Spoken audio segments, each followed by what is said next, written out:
सुशील मोदी जी ने क्या कहा था। ये देखिए, मैं सुशील मोदी जी की पूरी बात दिखाना चाहता हूं, उन्होंने क्या कहा था और उसके बाद ऊपर क्या प्रतिक्रिया आई थी। ये देखिए, इसको जरा शुरू से दिखाइए।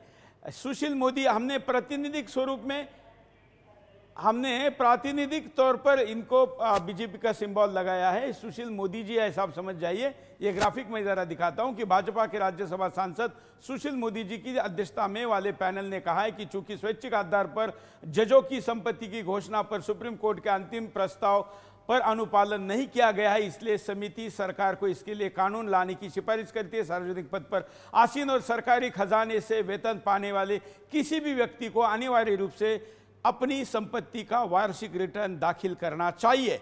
ये जो संसदीय समिति बनी थी, सुशील मोदी जिसमें थे, उसके प्रमुख के तौर पर उन्होंने इस बात को कहा था।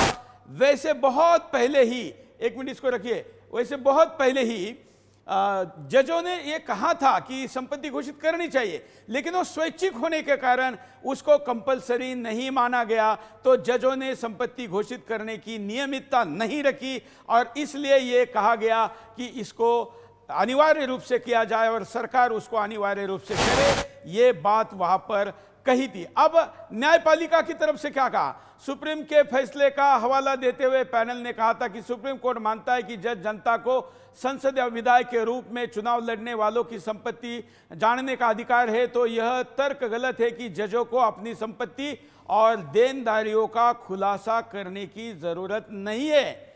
मतलब सोचिए, न्यायपालिका के तरफ से यह कहा गया कि हमको बाकी लोगों की तरफ से मत देखिए।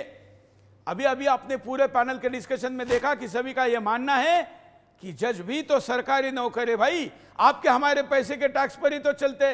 लेकिन जज साहब की बारी आती है तो फिर कहा जाता है कि जैसे सांसदों, विधायकों, मंत्रियों के लिए अनिवार्य है, हमारे लिए वैसी जरूरत नहीं है। हमारे आपत्ति इसी पर है।